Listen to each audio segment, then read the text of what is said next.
Hi, Nilu. Can you hear me? Hello. Yes, I can. Hey, I noticed that Jeff has the recording set up on this, and we did not ask in advance if we can record this. So would you like to, ask the presenters if it's okay to record? Otherwise, we can take it off. It's just automatically set up that way, but Okay. I forgot to even. We're good with recording. Oh, you are? Okay. Thank you. Awesome. And I have their slides. I'm going to send it to you after the meeting, Marilee. What slides? Their slides, the presentation. Yeah. Like handouts. Oh, okay. So you want those forwarded to the people who attend? Yes, please. Okay, sure. Thank you.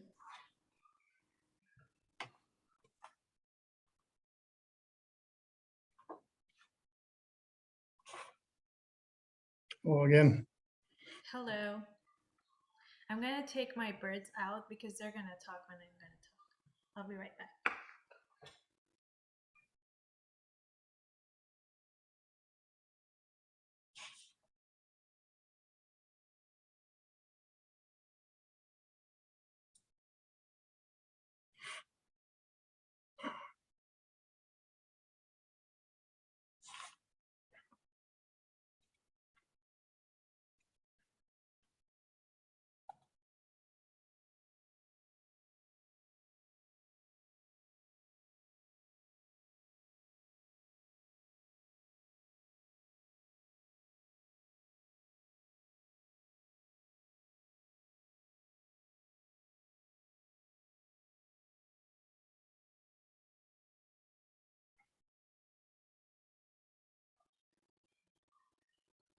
Okay.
Hi, Jeff. Hello. It's been so long. Hello. And Richard, thank you for joining us today. Marilee just texted me and said it's okay to record. Yes, we're good with that. Okay, all right, great. We get recorded all the time. Oh, good, because we then put it on our Orange County YouTube channel. And then, we get a lot of views that way as well. Yeah, the way we treat it, everything we do is public. Yeah. So, yeah. Good. Okay, so that'll, Sharon is on tomorrow. She'll get the recording. I'll send it to her, but she'll take care of it on Monday. It takes quite a while to get it uploaded, but it may be up there by late in the afternoon on Monday. That'll be fine.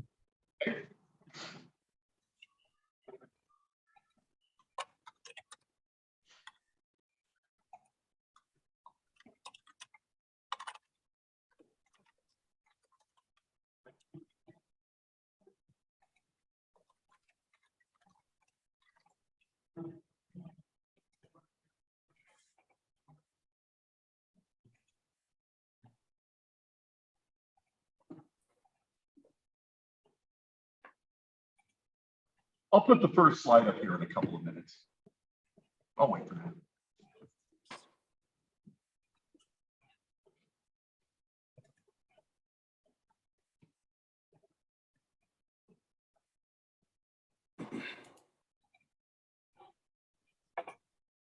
Hey, you're gonna have your first slide? I Yep. can hear you. Yeah, I was just, okay, now I'll put it up. I usually wait till about 5 minutes beforehand. as people Okay. start. Yeah. So.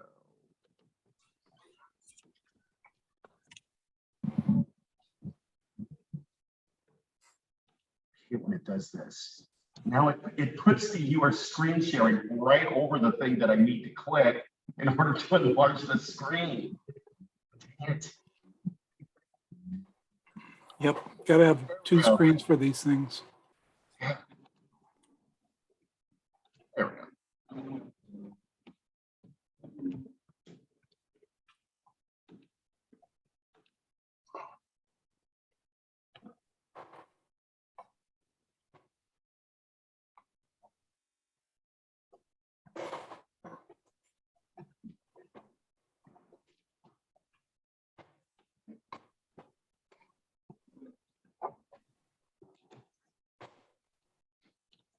Here we go. Okay. That's fun. What is all of this second one here? All right.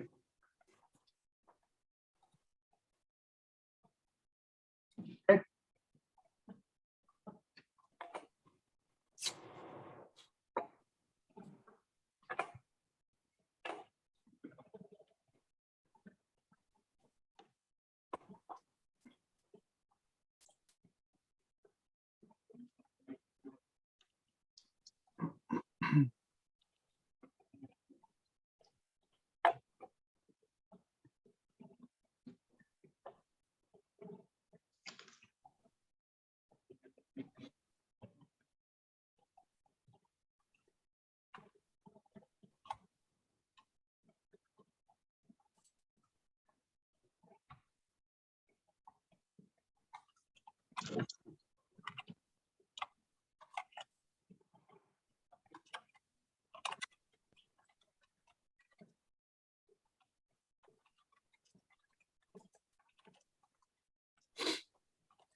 Gary, if you are not a speaker, I'm going to go ahead and mute you. Is that okay?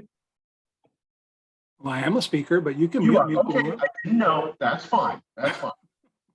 I always like to check the mutes. People are so much better than they used to be, you know, and so it's rarely a problem. But, you know, sometimes people forget that they have to put themselves on.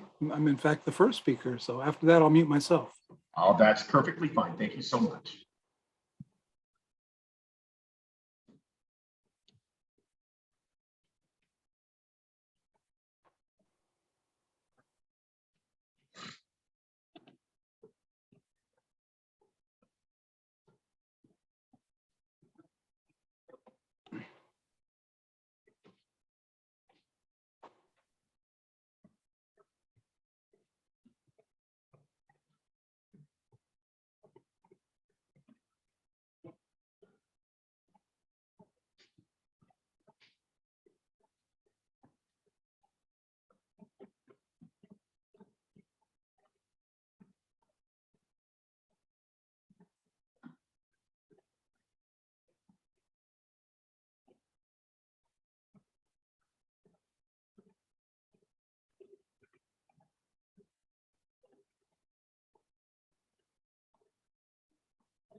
I see we're right at the 5 o'clock hour. Neela, would you like me to start, or you want to wait another couple minutes to let more people join?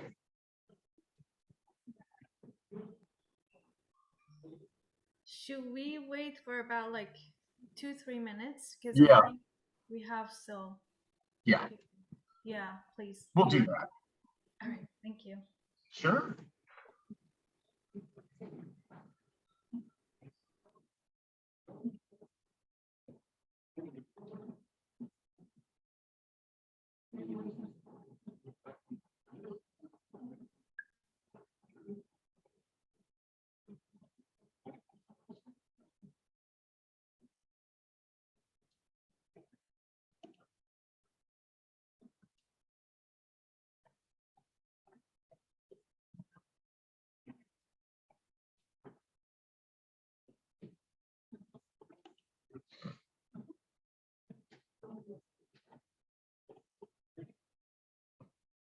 Good evening, everyone. If you have just joined, we're just waiting another couple of minutes to allow more people to join this program before we kick it off.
All right, it's 5:02. Since it's going to take a couple of minutes here to go through this, here, let me take myself off. There we go. That's a little better. So let me go ahead and start this. It's going to take a couple minutes to go through the AIA required slides that we have to provide as a presenter. That'll allow more people to go ahead and participate.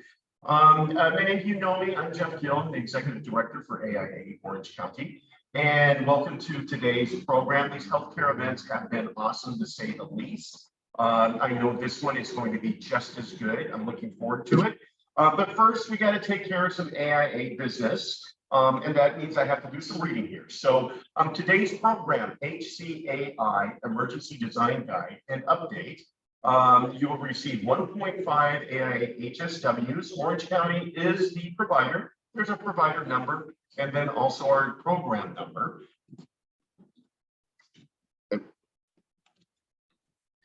And we will be, Marilee will be taking care of your credits for you. She's actually on right now, and she's checking people as they join to make sure that we can register these for you. So now I have to read this page as well, course description. By the end of this program, participants will be able to identify specific areas of concern for multiple types of unusual occurrences that affect healthcare operations, such as pandemics, wildfires, and earthquakes, and be able to design facilities to facilitate future flexibility. I like all those F's. Facilitate future flexibility. Learning objectives, attendees will learn about emergency patient room ventilation conversion, emergency operations planning to accommodate surge capacities, identifying spaces that can be split into multiple zones, HVAC considerations for handling smoke during wildfire events, how to expedite emergency projects, and temporary surge facilities. So as I said, Marilee is on. She will be taking attendance so that we can go ahead and submit for your 1.5 HSWs. And at this point, I'd like to turn it over to Neelu to introduce today's presenters. Thank you very much, Jeff. Let me share my screen. All right. Thanks and welcome, everyone. This is our another HCAI meeting with we had it with Gary last year, and this year we're so happy to have Richard and Arash joining us to have this great presentation. I am Nilufar Badihi. I'm the founder of Healthcare Committee at AIAOC Orange County, and I'm gonna actually go over our speakers' bios. So as you see, can you guys see my screen? I guess. We have Arash, we have Gary, and we have Richard today, and I'm very pleased to have you guys here. Thank you for your time. Gary Dunger, as you all know, is an executive director for Cedars-Sinai Health System, Facilities Planning, Design and Construction Department, responsible for overseeing the development of planning, design and construction projects for the entire health system from inception through project closeout.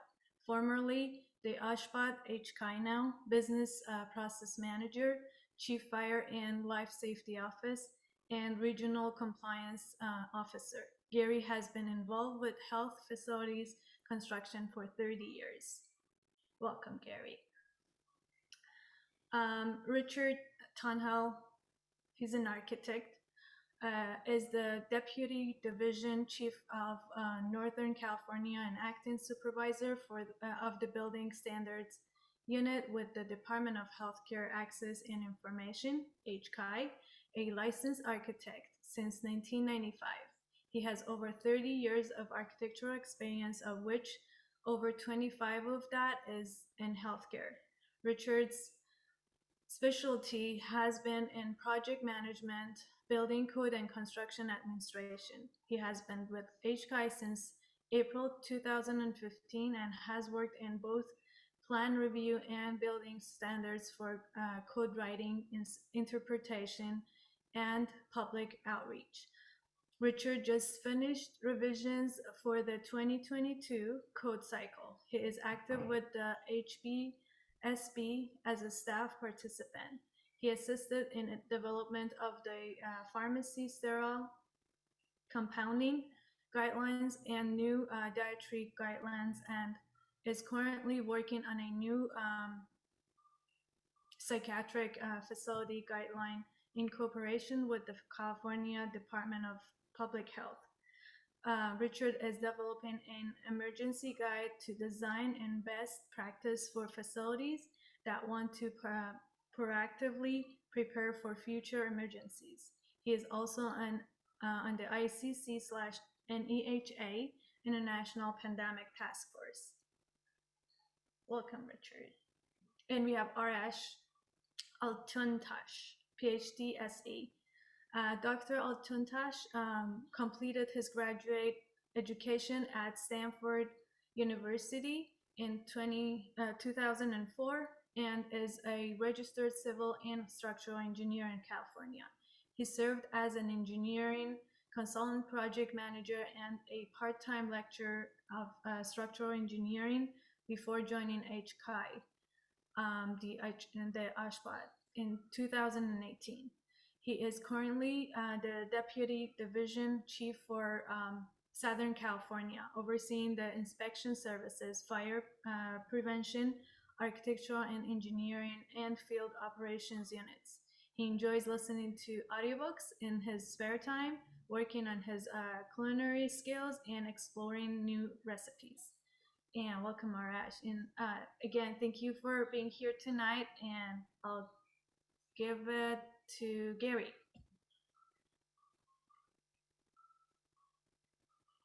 Thank you. Let me unmute. Thank you very much. Neil, it's really good to see you. You too. I'll start doing a screen share here.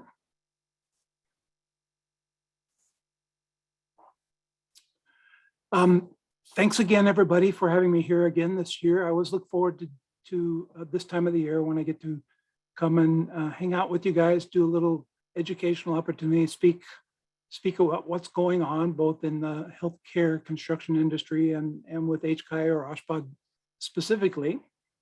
We're going to break our presentations or our meeting into three parts very quickly. I'm going to go this afternoon through the emergency design guide. This will be very quick because what's better and more important will be Richard's presentation, where he's going to go over all of the new code changes for the 2022 California Building Code, which was published this past July 1st and is effective January 1st. So I'm sure everybody will want to hear more about that.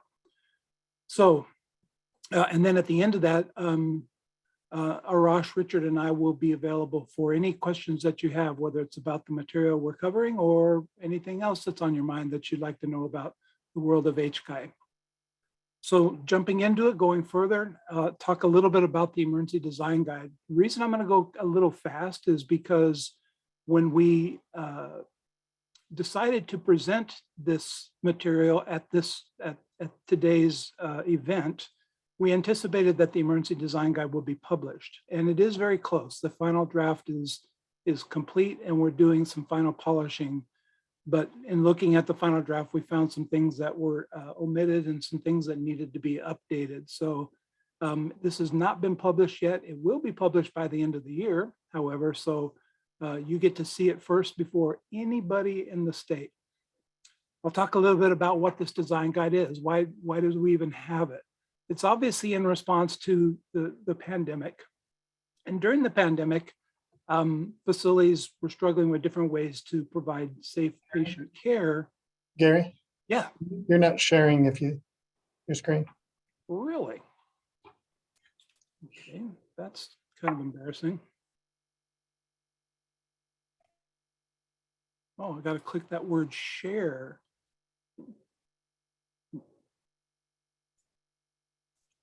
I always forget that too. Okay. Now can we see it okay? Okay, thank you. Thanks, Richard, appreciate that. So during the pandemic, of course, HCAI received a lot of questions on how to do certain things. You know, many of these changes that facilities needed to put in place were, you know, shooting from the hip. Nothing that could be designed. You know, the time and ability to go through a full design plan review project was just not plausible during the pandemic when you have hundreds and hundreds of patients showing up at your doorstep. So one of the things that HCAI did do later on in the pandemic was to kind of respond to these requests from facilities, to put together a group of folks that were versed in, you know, healthcare regulations, planning, design, operations, et cetera, and formed this emergency design task force. I was really honored to be a part of the task force, but also a large group of people that are really knowledgeable folks were involved in writing this design guide. We were tasked with identifying specific areas of concern, certainly pandemics, but not just limiting it to that, because as we all know, you know, pandemics is just the emergency of today. You know, what's the emergency of tomorrow is going to be something else. In Northern California right now, the emergencies are looking at wildfires. And of course, earthquakes are always looming on the future there. The task force was tasked with looking not only at past events, but anticipating how future things could occur and how regulations might be promulgated in order to address these things. So some of the takeaways that we came away with as a task force was, you know, it was kind of determined that for normal everyday operations, current regulations were probably sufficient. But a lot of real intuitive and well thought out things were done on the fly that we realized could be utilized in the future during these sorts of events, or even incorporated into future code, both in an existing building application as well as new buildings that are in the process of being designed and constructed. So this task force was looking at those things to provide that future flexibility that was mentioned earlier. And with that in mind, this design guide outlines different scenarios other than just the pandemics, with design concepts and guidance that facilities can take advantage of going forward. Now, one of the takeaways from this thing, or one of the things to bear in mind as a foundation, is whenever there's an emergency, regardless of what type it is, cyber attacks are the big one right now, pandemics, fires, emergencies, many facilities don't know who to contact or where to look for information. So a real value of this guide is providing that information and those resources to the facilities leaders as well as facilities operators. So how to use the guide, talking about how to use the guide a little bit. This is right in the way of where I'm looking. Most facilities, of course, are interested in what they can do today in anticipation of the next event. Although not knowing, of course, what the next event will be or when it'll happen, of course, we still want to be cognizant of that in their emergency planning guides or emergency planning efforts. And this guide can be very helpful for that. And as alluded to earlier in the course description, this guide is going to focus on converting patient rooms from positive pressure to negative pressure. And we'll talk a lot about these different things. Dealing with surge capacities, splitting the facilities, rooms, areas, outside areas into zones that can better accommodate infected patients versus non-infected or well patients. How do you deal with the facility during a wildfire when the wildfire is near the facility and smoke is an issue for your facility? Talk briefly about how do you do an emergency project when these things pop up? What's the process for initiating an emergency project and working with HCAI to deal with that? And then lastly, really briefly, while this is not an OSHPOT or an HCAI jurisdiction, facilities managers, owners oftentimes have to deal with other local jurisdictions in dealing with these alternate care sites or temporary surge facilities. So this guide will talk a little bit about that. Of course, the primary focus of the users of this guide are owners or facilities managers, as well as engineers and architects, the designers, but not limited to those important groups. Also, local agencies can benefit from this guide, contractors, facilities planners, epidemiologists, our infectious control staff. All of these folks could use this guide. So I'll jump into the first item, the first discussion point, and this deals with how do you convert a patient room from a neutral air balance to a negative air balance when you have a infectious patient within the room. This little diagram you see on the screen has three sort of control mechanisms for dealing with infectious patients or airborne pathogens. The one on the left is administrative requirements. That's where the infection control people and the epidemiologists come in. And this is establishing procedures, policies, hand washing requirements, et cetera. The one on the right, of course, is personnel protective equipment and what is required, what sort of equipment is required and its availability. This guide's going to focus on the one in the middle. This is where the physical or mechanical measures are utilized to control these issues. This guide talks about a lot of different aspects, and by the way, this presentation is very limited in the content. The guide is extremely comprehensive in talking about each of these things. Outside air, for instance, using that as an example, there's a section that talks about outside air. During normal situations, normal conditions, the normal standard quantities of outside air is probably sufficient. When you have a pandemic or an airborne pathogen situation, higher volumes of outside air is beneficial. Conversely, if you have a wildfire event, then lower volumes of outside air is prudent. So how do you deal with these things is discussed in this guide. Cooling and heating, cooling equipment, you know, there's the provision talks about what type of cooling equipment is best. Water-based water cooling systems is if possible. This time of the year, cooling equipment is important. During the winter months, maybe not so much. But during the winter months, heating equipment becomes a factor, and we found that the building codes typically sufficient for normal daily use are also satisfactory in emergency conditions. Talking a little bit about exhaust air, if your system is capable of being switched from a recirculating style to 100% outside air, 100% exhaust, some things to take into mind. You know, investigate the location of outside air intakes in relation to exhaust locations. The guide has some recommendations for HEPA filtration.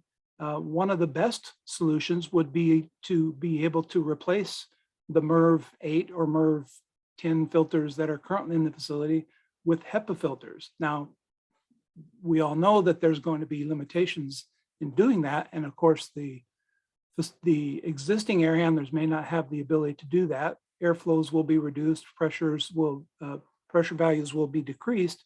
So this isn't always a good solution. However, if you're designing a new building, design it so that it can use a HEPA filter in an emergency and a regular MERV 8 filter during normal use, so that you have that ability to change on the fly. What about existing facilities? Harder to do, but some solutions for existing facilities have been shown to work pretty well using HEPA filtration units. You see 3 different scenarios here. One where the unit exhausts to the exterior and airflow, the negative pressure is created by virtue of that air being removed, you know, blocking off the return air and exhausting the air to the exterior. The middle one deals with having the filtration or the HEPA unit in the corridor system. And the third one deals with using that HEPA filter and piping it right into the return. I know all of you will pick up on the fact that in each of these scenarios, the corridor is being used to convey air, which is generally prohibited by the mechanical code. So this guide can give some insight on how that can be remedied and where it can be permissible. If none of those scenarios are valid, then even a small HEPA filter inside the room that can kind of create a laminar airflow near the patient's head can still add value to controlling these contaminants. So a lot of different discussions dealing with return and exhaust air. Operating rooms. During the pandemic, there were facilities that wanted to change their operating rooms from positive to negative, with concerns that if they were doing procedures on COVID positive patients, that could be spreading the virus. So there's some discussion in the guide about doing that. Moving on to the next item, dealing with surge capacities. This portion of the guide is very comprehensive, and my presentation isn't going to do justice whatsoever. But some overarching concepts that this task force kept in mind or put into the guide was keeping infected patients and non-infected patients separate. To do that, you have to provide different avenues of approach, different avenues of patient flow within the building. Completely separating infected or potentially infected patients beyond the perimeter of the building in the context of coming into the building is also a consideration. The guide talks about things that you may not have thought about that are important considerations. Bus parking. Where do you put buses? How do you decontaminate ambulatory patients? How do you decontaminate patients that come in on a gurney in an ambulance?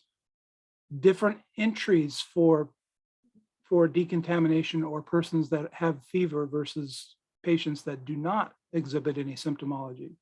Decon showers, separate entrances for ambulances so that if they are bringing in a positive patient, or a negative patient, that they have a separate entrance, and so on. A lot of different considerations in this guide.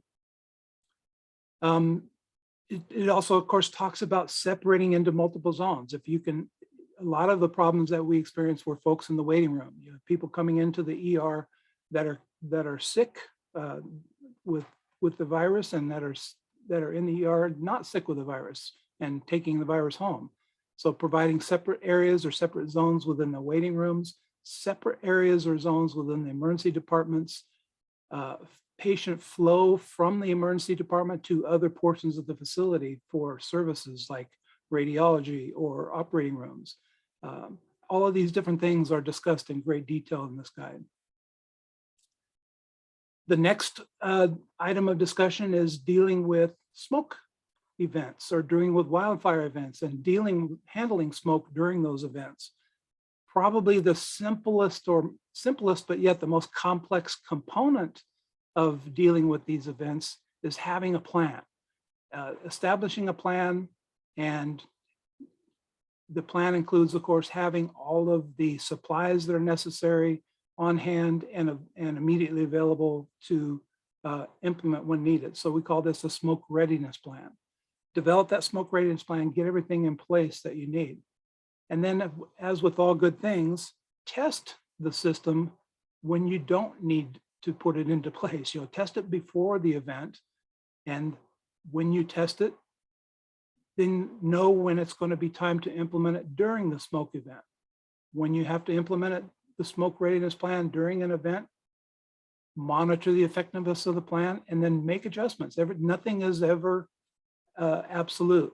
Monitor the process, and as needed, adjust the plan. So this section of the guide is very comprehensive as well, and gives some really, really good checklists and ideas with nice little pictures and everything to help designers anticipate or deal with these wildfire events. Next section is dealing with emergency projects. How do you expedite an emergency project when you have one of these scenarios, or when you need to put something in place and it's going to require HCAI review and approval? This section is being completely rewritten. As you probably are aware, there's a new policy intent notice, PIN 72, that is entitled Emergency Work Authorization. And this PIN is actually very comprehensive. It's 11 pages of suggestions and ideas and processes for how you can get these projects submitted to OSHPD and approved, or the work done in a very timely manner. Next to the last one is coordinating with other jurisdictions. This is not an HCAI thing necessarily, but certainly an owner consideration. Where are locations when you're overrun by patients? What can you do? What's available in your community? Can you go to hotels, and can hotels accommodate these patients? During the pandemic, sports arenas and convention centers were repurposed, and quite a bit of money was spent to getting these facilities ready to deal with these sorts of patients. But in the hospital building, if you have shelved space, can you use shelved space to take care of sick patients? Can you use vacated patient rooms? Can you double up patient rooms, or even triple up? Can you convert an entire wing or an entire unit to a COVID unit? And what's involved with doing that? So all these things are discussed in this guide. So here's the takeaway: when a disaster strikes, hospitals frequently become the focal point of the local response. The lights are on, and that's where people are going to, kind of like moths, they're going to be attracted to the flames. Because there's no such thing as a typical disaster, hospitals and other healthcare facilities must prepare for a wide range of events, and hopefully this guide will be helpful in achieving that. And with that, I think I'm sort of right at 15 minutes, so I will pass the torch, if you will, to Richard, and go from there. And if you have any questions, we will certainly have plenty of opportunity at the end of the event.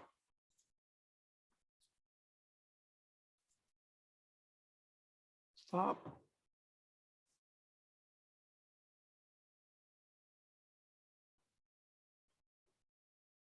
Am I not sharing? Oh, good. Richard sharing. Good.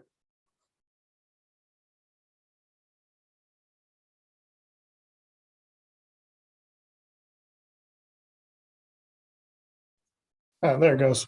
So, so you can see my screen now? Sorry, I had the big screen and everything disappeared and I lost my unmute button. Okay, so what I'm going to do today is actually, Gary, so I'm going to talk about all the code revisions. I'm actually going to cover part 1 and part 2, volume 1 of the code, which is primarily the administrative code and the building code. So we'll be kind of focusing just on some administrative stuff and some architectural items. And I did weed out all the housekeeping stuff that, like pointers that were corrections, spells, checks, like corrections. So this will be the more important stuff that you'll be interested in hearing about. So I'm going to start with part 1. You're probably familiar with collaborative review and phase plan review. Those have now gone away and been replaced with integrated review. Integrated review is actually a combination of both of the collaborative review and the phase review. And how we set it up, it's kind of a kit of parts, that, if you will, and you can use all the components of each of those to do an integrated review plan. So you can do the phase review, you can do incremental review, you can do the collaborative workshops, a lot of different options for you in that. And there were a lot of changes throughout the CAC Chapter 7 to address those, but this is basically the bulk of it. Like I said, I'm not going to go into the housekeeping stuff. One of the other things we did for projects that are $500,000 or less, there will be the 90-day return time for a back check has been reduced to 45 calendar days.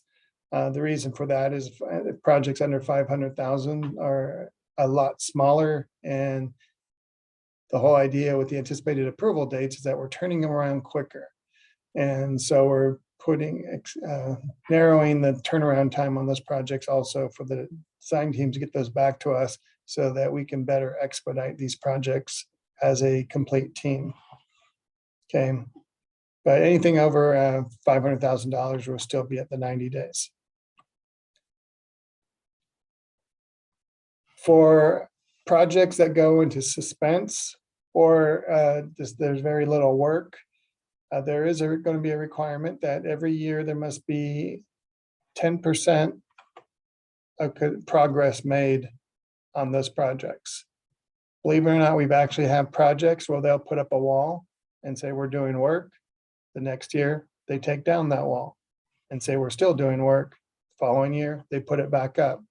So now it has to show progress of 10%. So that still gives them 10 years to finish a project. The fees have been revised. Construction projects with an estimated construction cost of $250,000 or more stays as is. But for projects for $250,000 or less, the fee is at 2%. And again, that is just to, as you probably see in your own fees, smaller projects still take a lot of work. So it's just to balance that out.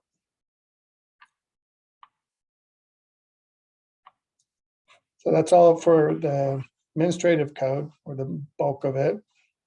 And we're going to go into the building code. One of the biggest things that we've done at the building code, we're adding a new room type. Before we had treatment rooms, and then it jumped all the way to operation rooms, or diagnostic imaging, and it jumped all the way to interventional imaging.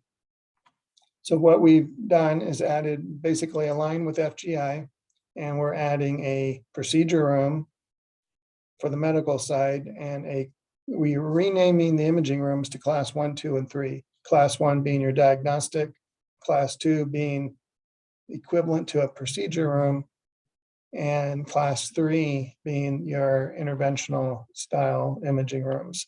So to do that, we had to add or modify existing definitions. So a restricted area, that's basically your area for the operating room. It's going to be applied to It's contained within a semi-restricted area, so you're surrounded by your semi-restricted corridor, and it's accessible only through that semi-restricted area. And this includes operating rooms or other rooms in which operative or other invasive procedures are performed, hence the class 3 imaging. Okay. We also provided a definition for semi-restricted area, which applies to the support areas for surgical services. These areas may include storage for the equipment, clean and sterile supplies, the work areas, the processing of instruments, sterile processing facilities, hand scrubbing stations, and the corridors leading from the unrestricted area to the restricted area of the surgical suite. And that also includes the entrances for the staff changing area. So when they change and get do their gowning, they'll come out into the semi-restricted area. We've always enforced it that way. Now we just have a definition. And we have unrestricted area, which applies to any area of the surgery department that is not defined as semi-restricted or restricted. This is your central control points to monitor the entrance of patients and people going in and out of the semi-restricted areas. Your staff changing areas themselves, staff lounge, waiting rooms are all considered unrestricted. This public access may be limited in these areas. Just because public access is limited does not make it a semi-restricted area. It still can be restricted as a staff area only. We also added a definition for invasive procedure, which means the procedure is performed in an aseptic surgical field and penetrates protective surfaces of the patient body.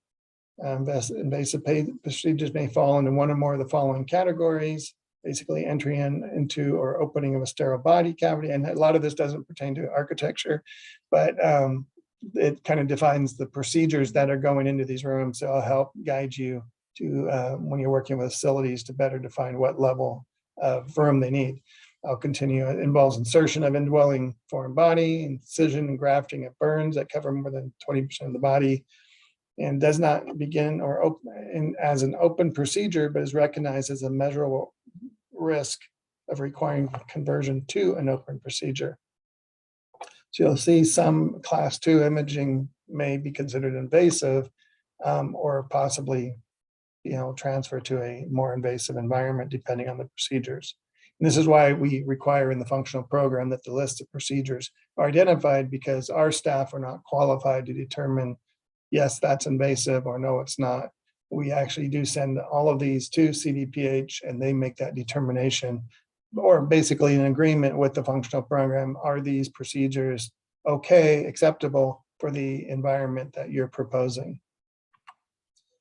Continuing with definitions, we have the definition of an actual procedure room, because it wasn't there before. It means a room designated for the performance of patient care that requires high-level disinfection or sterile instruments and some environmental controls, but is not required to be performed the same environmental controls of an operating room. Okay. And one modification to the terminology is we redefined readily accessible. There was a lot of confusion in readily accessible because it says it was shared with or adjacent to and directly accessible unit, which we have a different definition for directly accessible. So we actually removed that word to avoid some confusion. And I think cleaned it up a lot better. So the new definition for readily accessible is located within the same department or service space as the identified area or room, located in and shared with an adjacent unit, or within 200 feet of the department or service space in an accessible corridor. What that means is, like, if you're locating toilets in a readily accessible room, it cannot be toilets that are inside of a different department. They would have to be in the corridor, so they're available without entering that department. But this will open it up, make it a lot easier to provide, especially accessible toilets and stuff like that, when it's defined as ready accessible. An example of this will be pharmacies. Okay, so here we added, for examination and treatment rooms, we added procedure rooms. we're going to have, there's a lot of requirements for the procedure room, so I'll just go over them again at a high level. For general requirements, again, this basically identifies the need for a functional program to determine the type of procedures that will be done in that room. We are currently working with CDPH to help better understand what would be allowed to be in these rooms.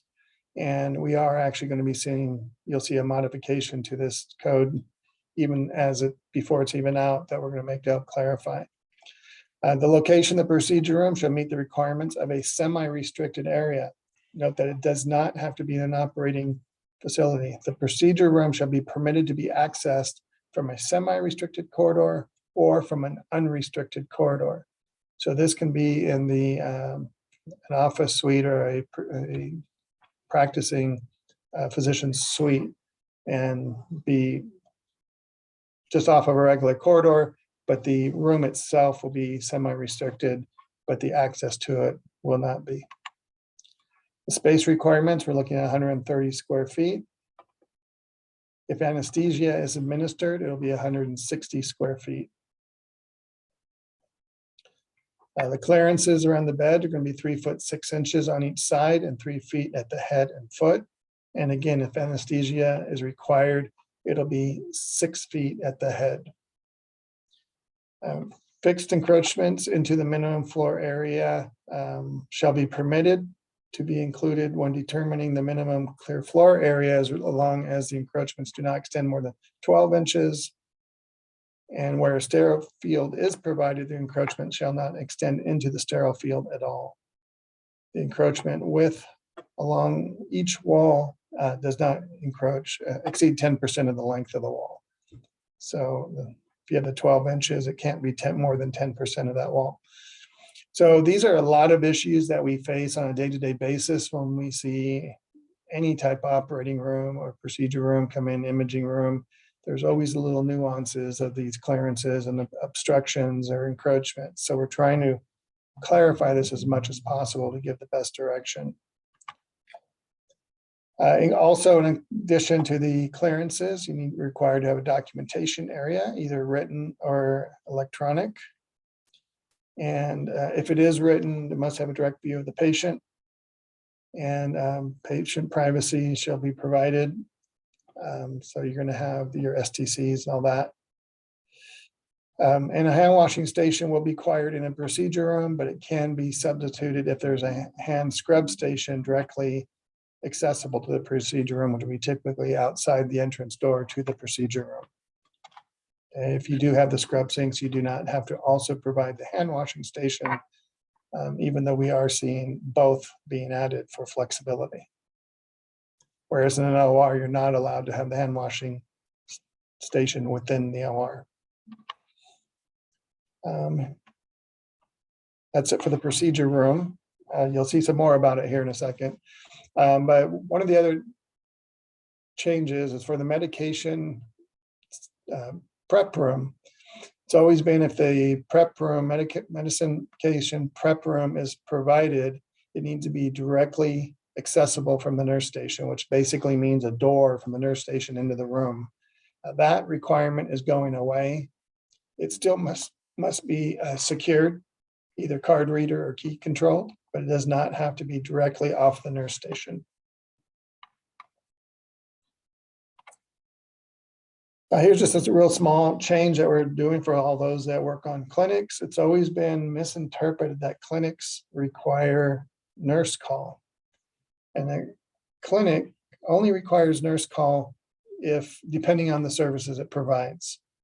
If primary care is, or it was always being enforced that you need it in the patient room, this top arrow here, that says patient toilet room, 1226, you need a nurse call in the toilet room.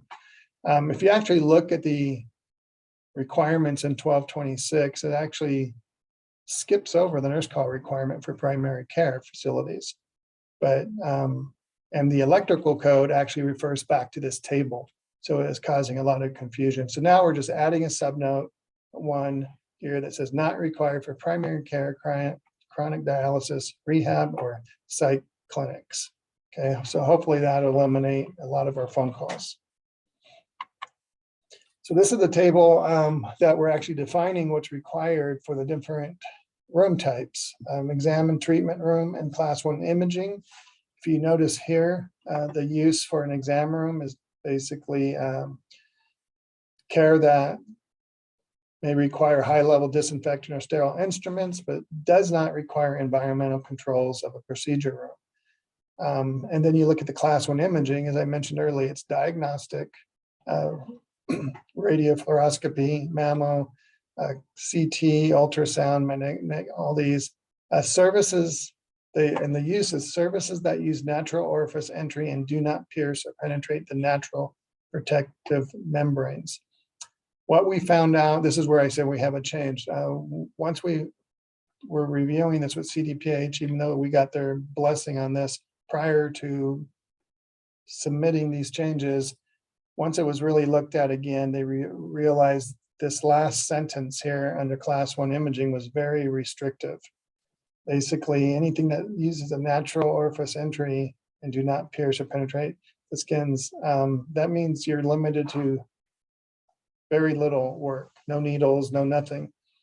So what we have done is added pin 73 is out, it's posted on our site. Basically, we're adding this sentence to the end of this, or low risk needle-based procedures that do not require a sterile field. That way they can do needle biopsies, they can do we call it drainage, things like that, where they can penetrate the skin.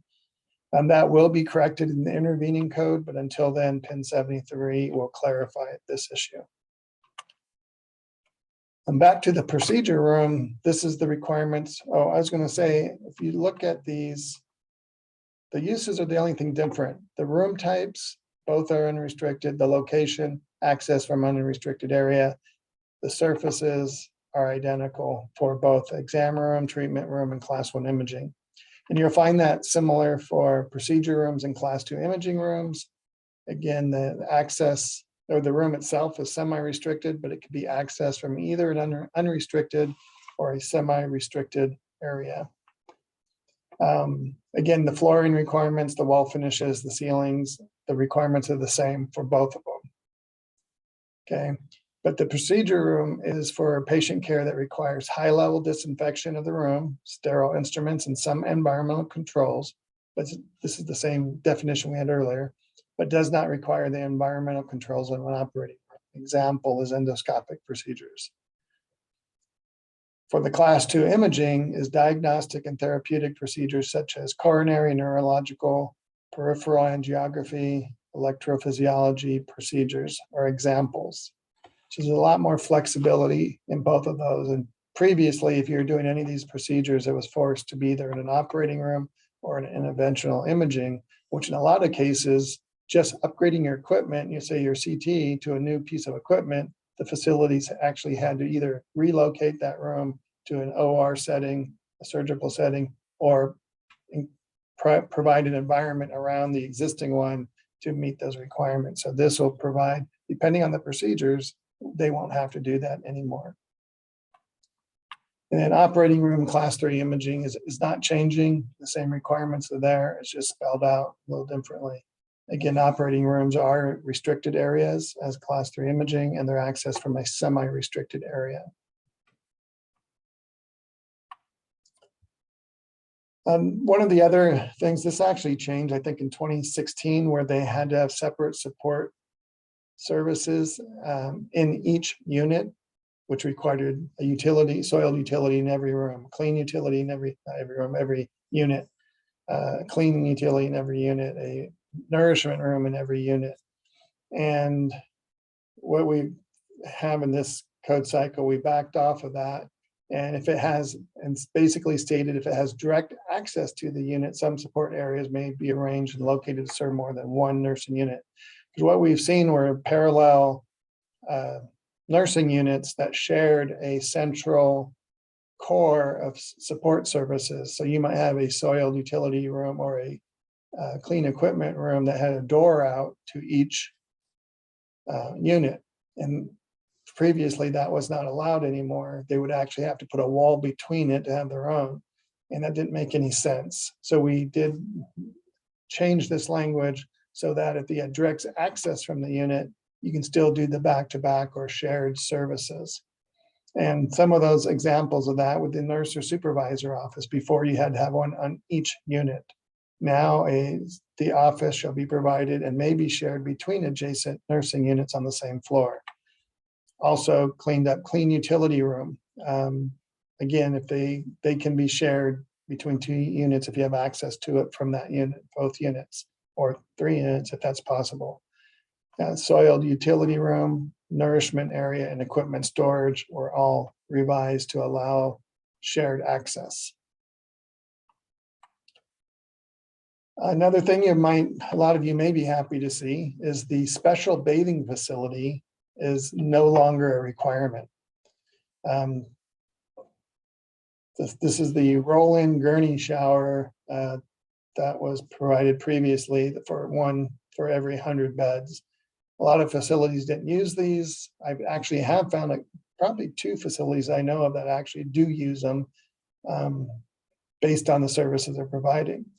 So they're no longer required, but they will be an option. So if provided, special bathing facilities for patients on gurneys, carts, and wheelchairs shall include space for an attendant. So we're really simplifying that. For PACUs and a lot of other areas, this has been, gosh, the last 20, 25 years that I've been practicing, this has been a point of contention.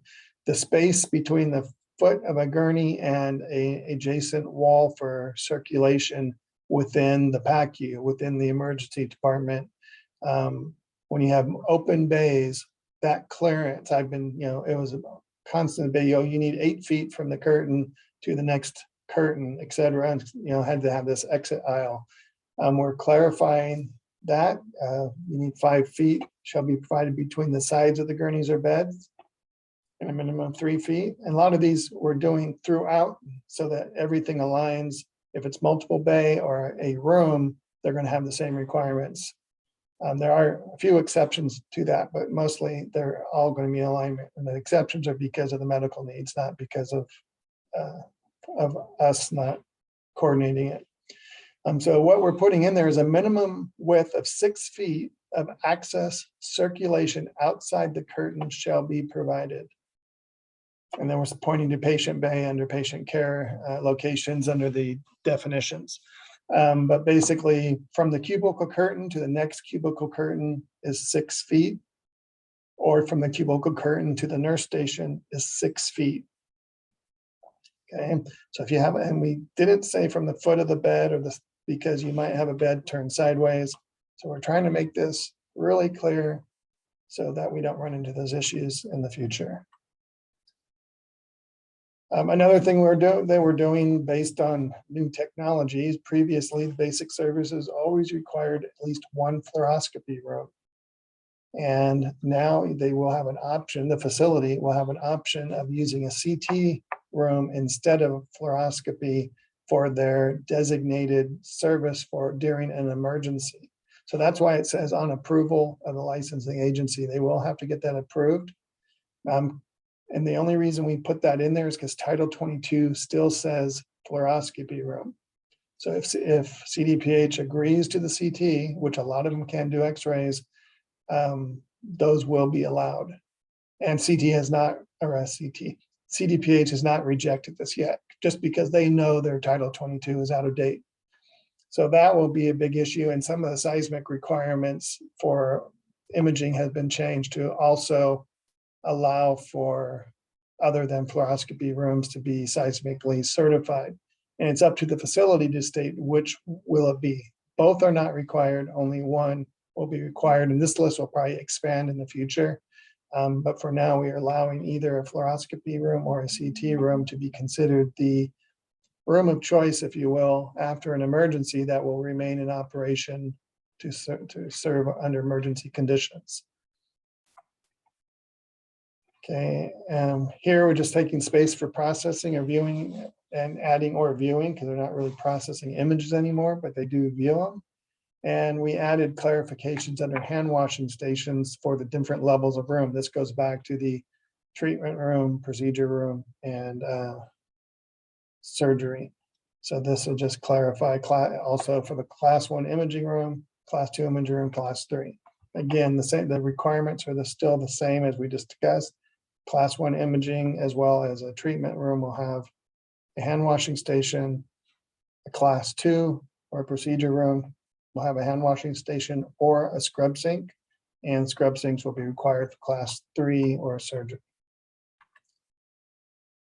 Same thing here. I'm not going to go through this, spend a lot of time on it, but radiation protection, all it's saying is make sure that you meet the requirement for the equipment going in. And it talks about the control alcoves and how they can be shared between multiple modalities. And you still need a physicist report. We're actually seeing a lot of equipment that have a lot less radiation shielding requirements. And some cases, they don't even want a control room because there's so little risk there. So this will be clarified based on the class of imaging as well as type of procedures being done. And if you have multiple modalities, all this is stating is that the minimum requirements for that room shall include the criteria for both of them. You don't pick one or the other. It has to meet all the requirements for everything going into that room.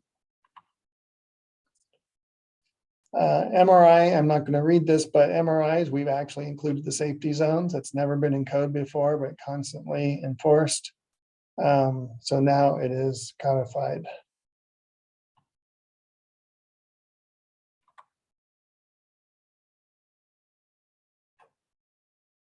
Oh, this for the ultrasound rooms, we always required a toilet. We've been approached by industry and said there's a lot of procedures that can be done in ultrasound rooms that do not require a toilet. So we've added those changes in here. Also, an ultrasound is not a procedure, it's actually an exam. So they had us change that as well. But if exams performed are limited to cardiology, vascular, breast ultrasound, or used for image guided procedures, then a toilet is not required to have direct access. Okay.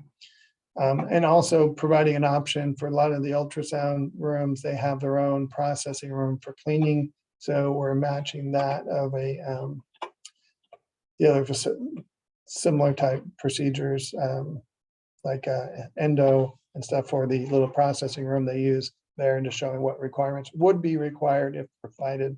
It is optional. NICUs, we're going from a 13-foot head wall back to 11-foot. This was missed back when they increased the ICUs to 13-foot. The NICU just pointed back to the ICU requirements. So we corrected that. It should have never been increased. And so it's 11 feet is the requirement.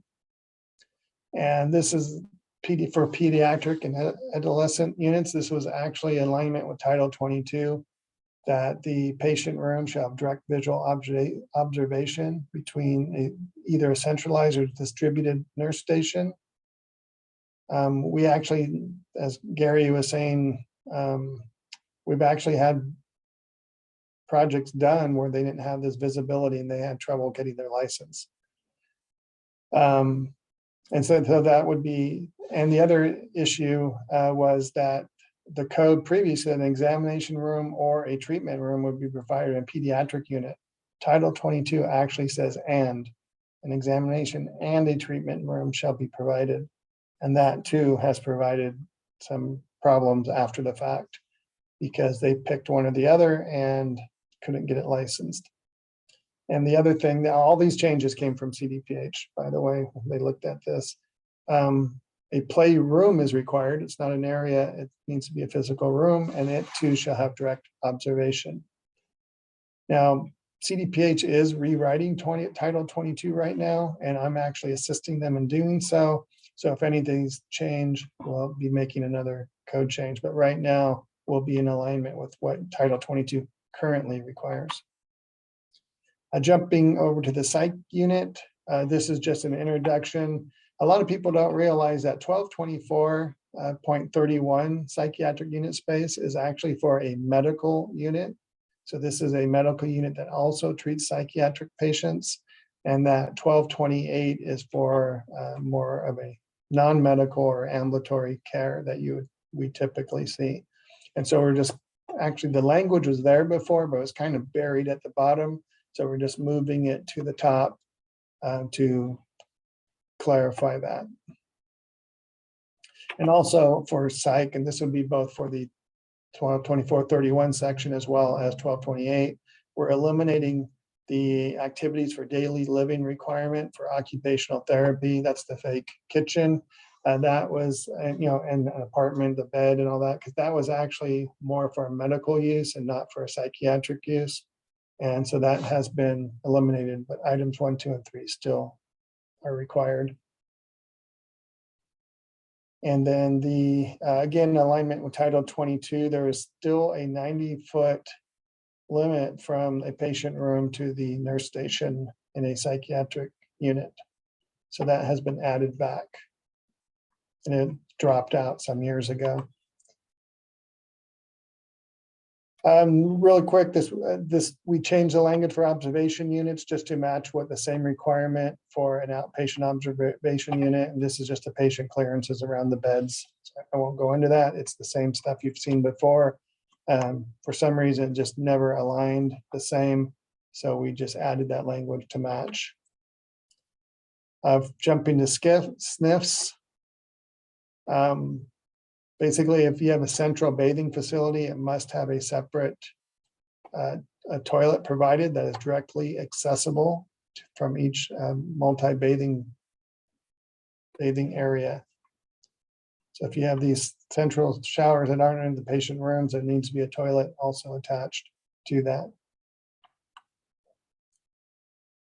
Jumping to psychiatric, we're almost finished here.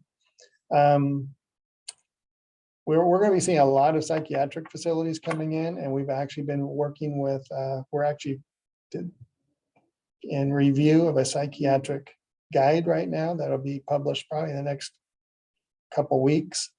But we've been working with several healthcare facilities for psychiatric behavioral healthcare and realized that the storage requirements were basically, they pointed you to those of a acute care hospital. And so by looking at that, we realized in a lot of cases, the requirements were pretty excessive when you consider what's required for a psych unit versus a acute care setting. But the first part of this is there's no such thing in Title 22 as a 100 square foot bed. So the room size will be 110 square feet.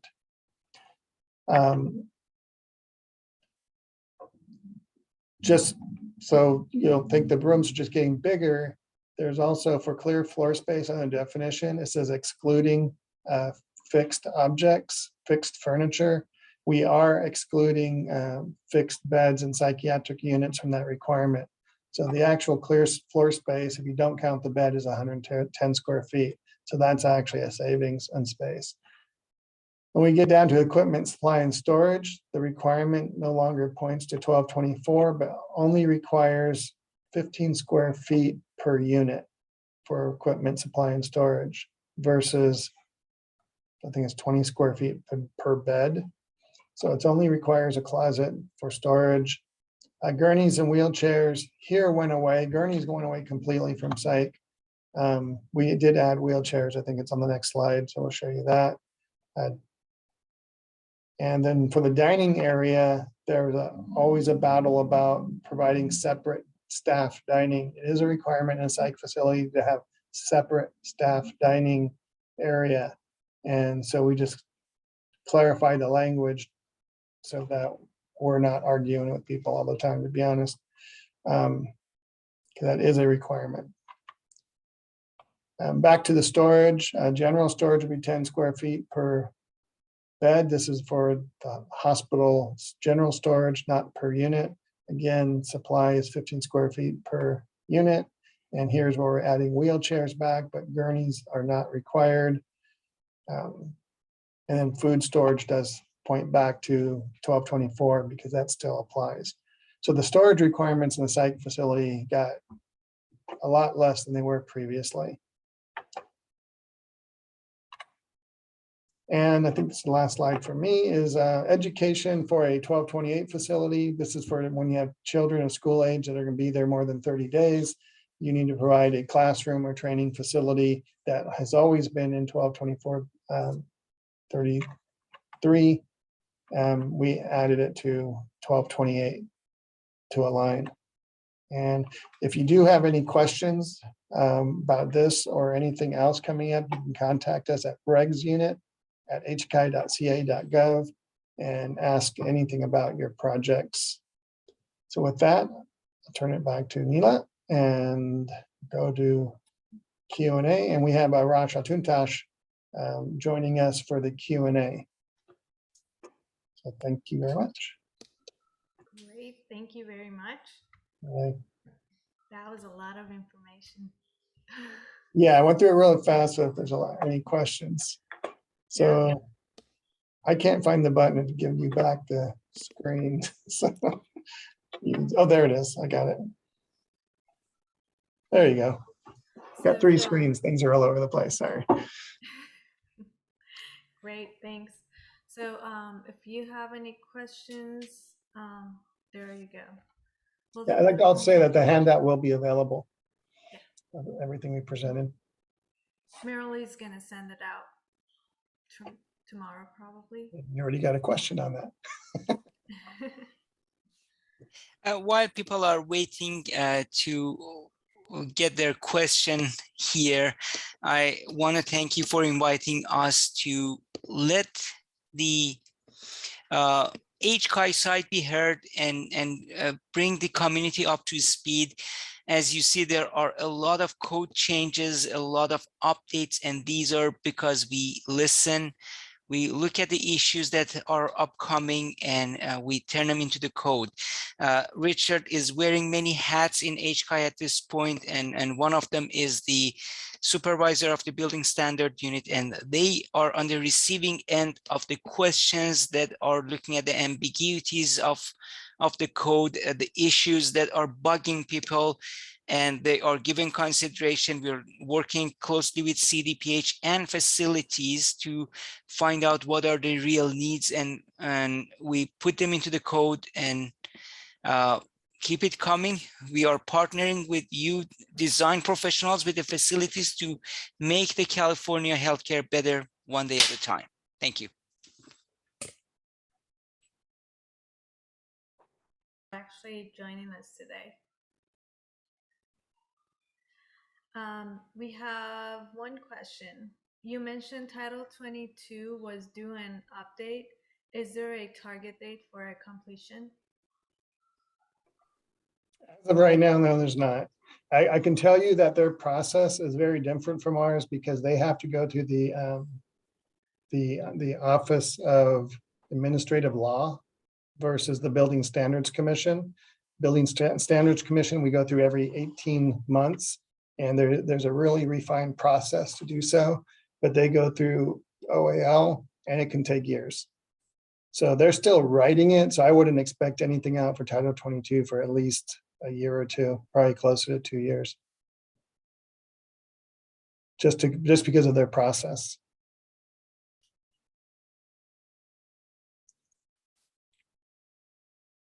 I think I lost you, Neela. Your voice. And I might be the only one. Nope. No? No? There you go. Okay, back. cool.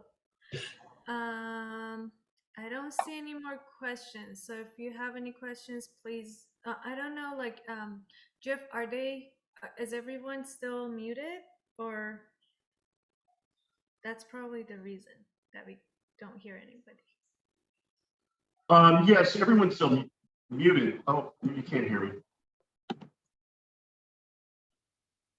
Please. There we go. Sorry about that.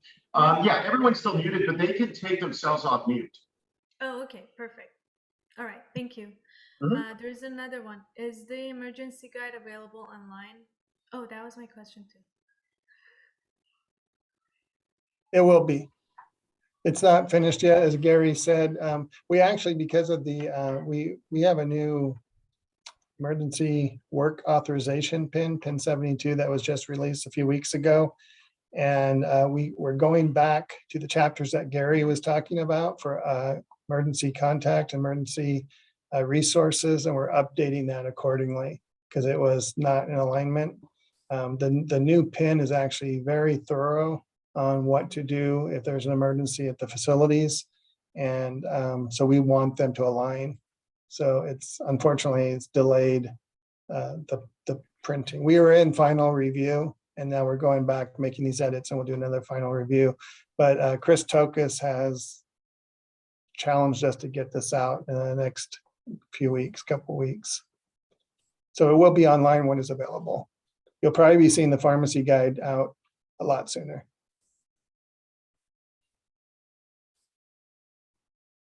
And we lost your voice again.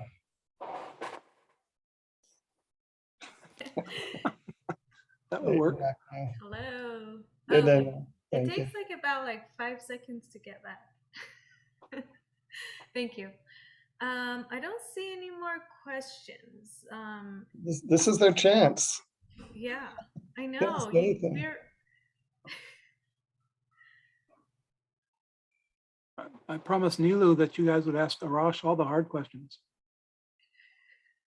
I was told to show up and answer to questions, and here I am. And sorry for being late. We had a long field staff meeting today, and we are working very closely, both offices, between me and Richard, to make sure that we provide the stakeholders with a consistent level of service. So we are communicating internally and constantly to make sure that when you submit a project, it doesn't matter where the project is, which unit is it, and when you're dealing with our field operation teams, they treat the projects at the same level, not to underdo or overdo anything. So there is a lot going on in the background. As you have been notified, the OSHBOT has evolved into a department from an office. We are HCAI. The mission, vision, and core values are being updated to fit the services we provide to the state of California better. All the core services we had, including the facility development division, the one that you are familiar with as design professionals, are remain. We are adding, luckily, very soon we are going to have an announcement about the Office of Healthcare Affordability that will expand our programs to many areas that were not formerly touched by any entity, actually, any of the departments. So it's a very exciting time for this organization, and it's all driven around serving the people of California. So you'll have a lot of news from us. Stay tuned. Thank you, Arash. Hey, I don't have a question per se, but I do want to acknowledge that you've been very collaborative with us on a psychiatric care facility that we've been doing in San Diego. And I think there are some lessons learned from that project that we'd love to, share back to help with that furthering of the code reduction that's needed. We are listening, as I said, and Richard is listening. One of the things that our discipline leads do, they keep a log of issues that are coming up. Mm-hmm. So once we see there are reoccurring issues, one of them that Richard touched based on are the special bathing facilities. Right. Those ones, we had to struggle with it every time, and we had to reach out to CDPH with program flexes, and in many cases they did not mind it one way and other, and that is why we listen to the needs of the facilities and community, and we are moving forward with that. Remember, we are new to the business of acute psychiatric hospital, the way and shape that you are seeing it. So, there is still room for improvement, and I know that you're working on several projects, and you have challenges. We would love to hear them, and if we want to set up a meeting with Richard and me and discuss what was holding the project back, we can listen. One of them I can think of is the storage footprint that probably Yeah. it was yours or Yep. someone else in San Diego that when calculated and added up, it was something to look at and think about. So Yeah, we did. We were able to execute an AMC on that with yours and Casey's help. So it was interesting. appreciated. So Yeah. Hey, Greg, if you can reach out to me, either through my email or through the regs unit Mhm. email, like to hear what you have to say. And you might be surprised, we might be already addressing some of the concerns. But I'd like to know, I want to make sure we are hearing all sides. Sure, wonderful. That'd be great. We did a tour of one in Central Valley, a psychiatric facility that's under construction.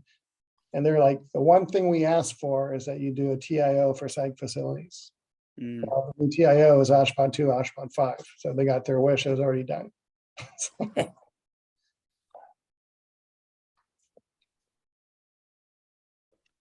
Says that you did a great job, that there are a few questions, and I agree.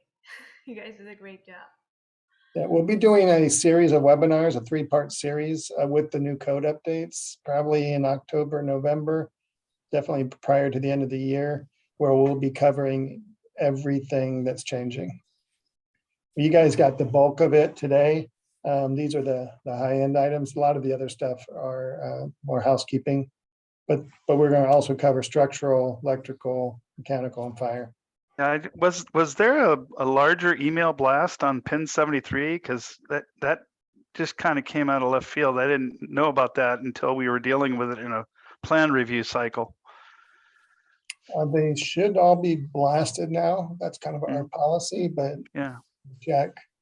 I saw it go out to our staff. I don't know if I got the one to the public, so I'd have to look. Yeah. Greg, I can give a pointer to everyone, and that is what I do from inside. We have so many updates that even internally we lose track of them. Once in a while, when we want to start any new activities, and in your case, new projects, have a look on our Pins and Cans webpage. We clearly post the dates that they were last updated. And in our case, I can quickly select them, and we discuss them internally to make sure that our guys on the inside are also on the same page. Sometimes you stakeholders hear things ahead of our people inside. So we want to make sure that we don't get caught by surprise, as well as you are not. So occasional check of those pins and cans are quite useful. And want to make one clarification here for everyone. There are some misconceptions. Code application notices are an extension and update to the code, and they are mandatory.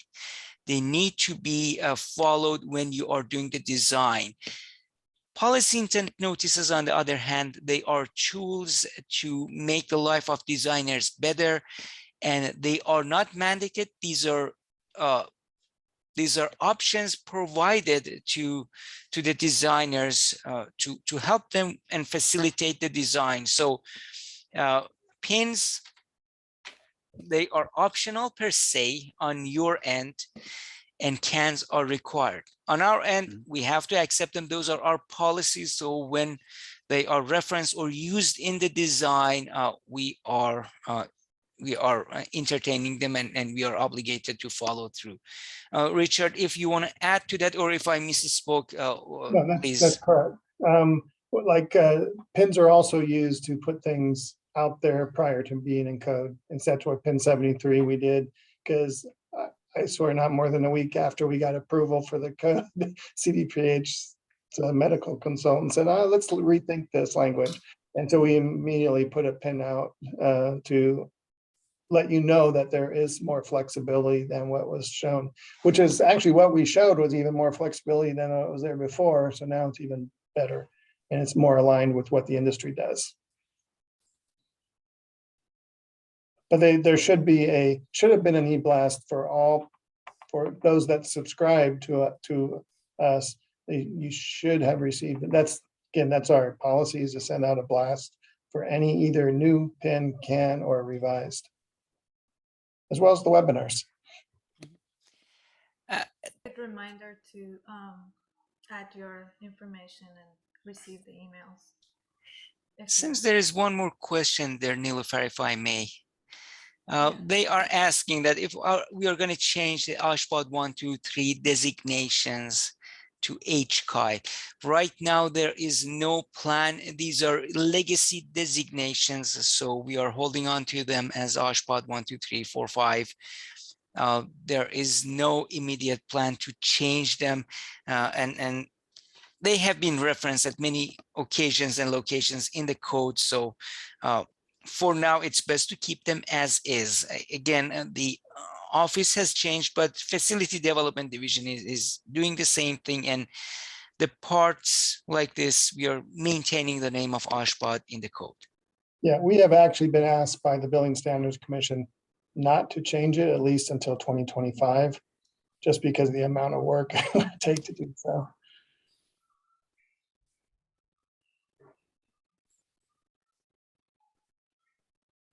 Thank you. It's a good question, though. We get that a lot. So I think if there's no more question, we can wrap it up. All right. Well, thank you all very much for your time. We appreciate it. Thank you. Thank you all. Very much. Thanks so much. Till next year. See you next year. All right. See ya. Good night. Have a good day all. Bye-bye.